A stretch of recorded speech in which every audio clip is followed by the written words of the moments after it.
Konsep-konsep dalam ilmu politik senantiasa berkutat dalam masalah A. Kekuasaan, sumber kekuasaan, pengaruh, pembuat, dan pelaksanaan kebijakan. Yang B. Kewenangan, kekuasaan berdasarkan legitimasi. Yang C. Konflik dan konsensus. Yang D. Pengambilan keputusan dan cara mendistribusikan kekuasaan. Konsensus, kesepakatan kata atau permufakatan bersama mengenai pendapat, pendirian, dan sebagainya yang dicapai melalui kebulatan suara. Kamus Besar Bahasa Indonesia. Konsensus bersifat abstrak, sehingga tidak mempunyai keterlibatan terhadap politis praktis, akan tetapi dalam prakteknya konsensus dapat memengaruhi politik. Pendekatan struktural fungsional. Masyarakat berintegrasi karena adanya kesepakatan bersama dan adanya aturan-aturan yang disebut norma-norma sosial untuk mengatasi perbedaan pendapat di antara mereka. Norma-norma sosial inilah yang membentuk sebuah struktur sosial. Fenomena sosial masyarakat. Teori konflik dan konsensus. Teori konflik dialektik. Teori konflik memiliki dua wajah, yaitu konflik dan konsensus. Premisnya ada dua pula, yaitu pertama adalah apabila tidak terjadi konflik maka tidak ada konsensus. Kedua, di mana apabila terjadi konflik maka di situ akan terjadi konsensus pula. Mengakui bahwa masyarakat tidak akan ada tanpa konsensus dan konflik, memberikan konsep penghubung antara konflik dan perubahan sosial. Manusia adalah makhluk sosial yang mempunyai andil dalam terjadinya disintegrasi dan perubahan sosial. Masyarakat memang selalu dalam keadaan konflik untuk menuju proses perubahan. Masyarakat dalam berkelompok dan berhubungan sosial didasarkan atas dasar dominasi yang menguasai orang atau kelompok yang tidak mendominasi. Terus terkandung dalam konsep kesadaran kolektif, sumber solidaritas yang mendorong mereka untuk mau bekerja sama.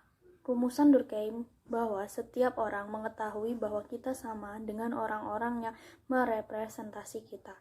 Representasi yang dimaksud Durkheim adalah bukan hanya menyamakan fisik, melainkan juga kesamaan-kesamaan pikiran dan perasaan. Eksistensi masyarakat tergantung pada konsensus moral.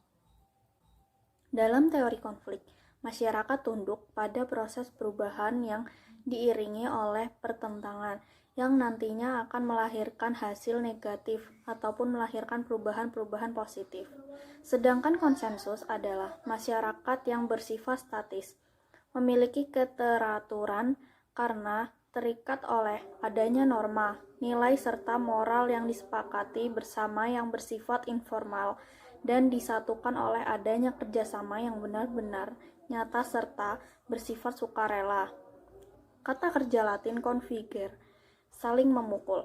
Konflik diartikan sebagai suatu proses sosial antara dua orang atau lebih kelompok di mana salah satu pihak berusaha menyingkirkan pihak lain dengan menghancurkannya atau membuatnya tidak berdaya. Konflik dilatar belakangi oleh perbedaan ciri-ciri yang dibawa individu dalam suatu interaksi, fisik, kepandaian, pengetahuan, adat istiadat, keyakinan. Jenis konflik, individu atau kelompok horizontal atau vertikal. Konflik horizontal, antar etnis, antar agama, antar aliran. Konflik vertikal, antar buruh dengan majikan. Pemberontakan atau gerakan separatis terhadap kekuasaan negara. Teori konflik abad ke-18 dan 19 sebagai respon dari lahirnya dual revolution, yaitu demokratisasi dan industrialisasi. Pendekatan konflik beranggapan bahwa Konflik adalah gejala sosial yang melekat di dalam kehidupan setiap masyarakat dan tidak mungkin untuk dihindari. Konflik politik. Konflik ini berkaitan dengan negara atau pemerintahan, otoritas politik, dan kebijakan. Konflik politik selalu melibatkan kelompok, cakupan isu selalu terkait masalah publik. Sumber konflik politik.